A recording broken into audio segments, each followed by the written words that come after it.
Jalani tugas berat di Arema FC, Widodo C. Putro harap sokongan semua pihak.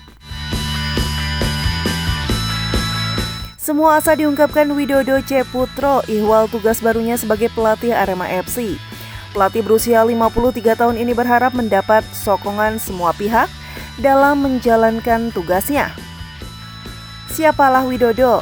Widodo kalau nggak ada dukungan dari semua pemain, manajemen, para pencinta Arema, kan nggak ada artinya. Bahkan media juga, ucap Widodo pada Jumat 9 Februari. Sikap respect dan kebersamaan ini harus ditanamkan lagi kepada pemain, manajemen, dan para pencinta Arema semua. Itu yang akan saya bawa. Widodo kalau enggak disupport nggak ada apa-apanya, dia menambahkan. Lebih lanjut, Widodo menyebut bahwa kedatangannya untuk membantu Arema FC lekas bangkit. Dia menilai bahwa hal ini merupakan tugas baginya sebagai seorang juru racik taktik. Saya ingin membantu bukan karena saya pelatih hebat, karena tanpa dukungan semua pihak saya bukan apa-apa. Siapapun tim yang butuh bantuan akan saya bantu semampu saya, tuturnya. Sebelumnya manajemen Arema FC bergerak cepat usai mengakhiri kerjasama dengan Fernando Valente. Mereka menuduk Widodo Cahyono Putro sebagai pelatih untuk memimpin tim sampai akhir musim kompetisi BRI Liga 1 2023-2024. Widodo sendiri sudah hadir di sesi latihan Arema FC, namun dalam sesi latihan di lapangan ARG Bedali Lawang pada Jumat 9 Februari tersebut. Dia baru memantau langsung para pemainnya, sedangkan dalam kesempatan tersebut, latihan dipimpin oleh Kuncoro. Lebih lanjut, Widodo mengaku tak menduga bisa bergabung dengan Arema. Dia pun mengaku sempat terpikir ingin beristirahat dahulu setelah menakodai Delta Sidoarjo di Liga 2. Sepak bola itu kan dinamis, kita itu nggak tahu besok posisi di mana kalau selesai melatih. Kemarin manajemen Arema menghubungi saya, kata Widodo.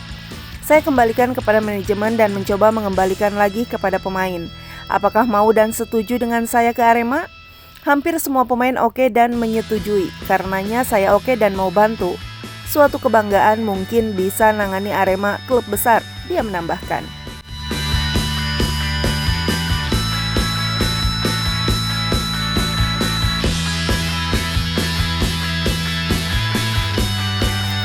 Martin Paes terancam gagal bela timnas Indonesia. Proses naturalisasi terkendala aturan FIFA. Kiper keturunan Martin Paes terancam gagal untuk membela timnas Indonesia. Pasalnya proses naturalisasi terkendala dengan aturan FIFA. Kabar itu disampaikan oleh Exo PSSI Arya Sinulinga.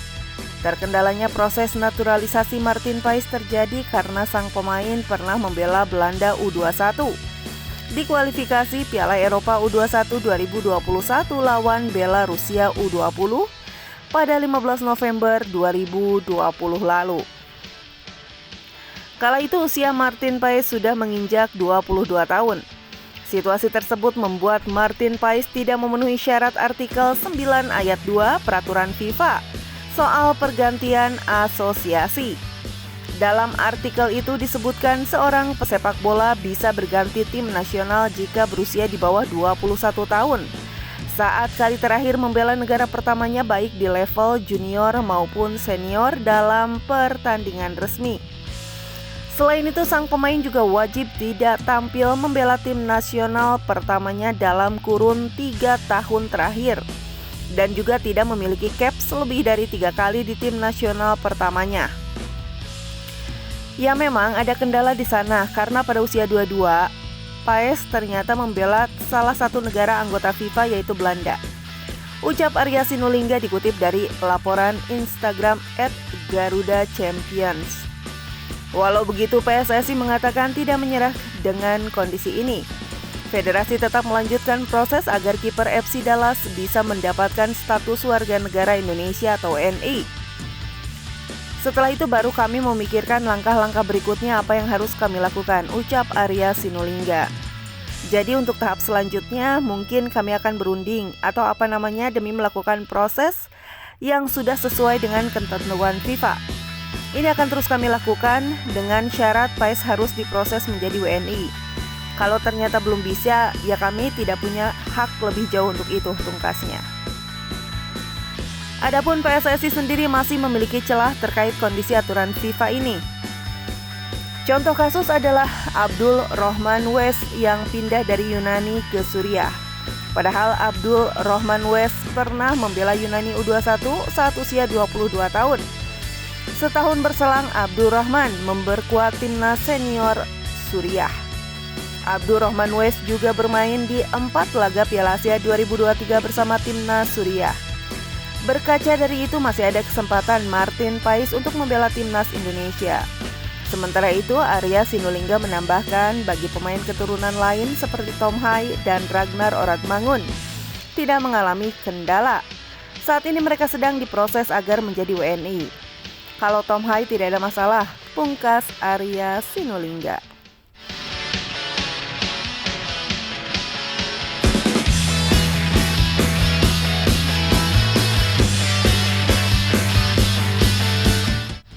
Pemain yang tidak berpaspor Indonesia jangan harap dipanggil Indra Safri.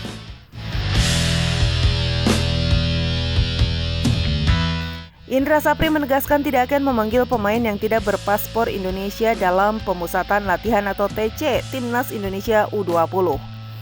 Hal itu disampaikan pelatih asal Sumatera Barat itu di lapangan A Kompleks Stadion Gelora Bung Karno pada Jumat 9 Februari 2024. Saya tidak bicara satu orang per satu orang. Saya sudah sampaikan yang dipanggil hanya mereka yang berpaspor Indonesia, baik yang bermain di luar negeri dan keturunan Indonesia, tapi sudah berpaspor Indonesia, kata Indra. Kami akan berikan kesempatan seluas-luasnya bagi yang berpaspor negara lain, tapi tunggu, kalaupun saya naturalisasi, dia benar-benar istimewa dan punya keinginan sendiri. Sambungnya seperti dimuat Antara. Arkan Kakak dan kawan-kawan akan dikembalikan ke klub masing-masing setelah melakoni pemusatan latihan tahap kedua yang berlangsung sejak Januari lalu. Rencananya tim Garuda Muda akan kembali menjalani pemusatan latihan pada bulan Maret mendatang untuk persiapan menuju Piala AFF U19 2024 yang dijadwalkan berlangsung pada Juli dan kualifikasi Piala Asia U20 2025 yang akan berlangsung akhir tahun ini.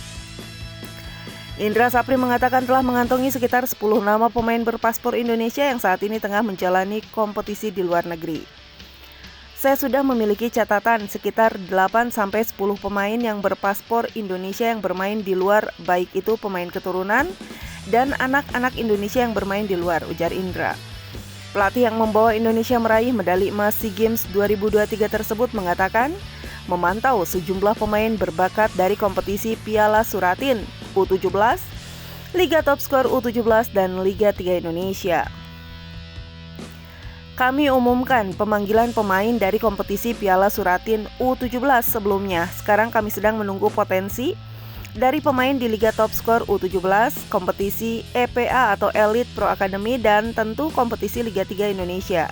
Karena kompetisi Liga 3 peraturannya kalau nggak salah diisi oleh pemain kelahiran 2005 katanya. Dalam pemusatan latihan mendatang, Timnas Indonesia U20 tetap akan menggunakan skema promosi degradasi dalam melakukan seleksi pemain yang dipersiapkan untuk ajang Piala AFF U19 dan Piala Asia U20 tersebut.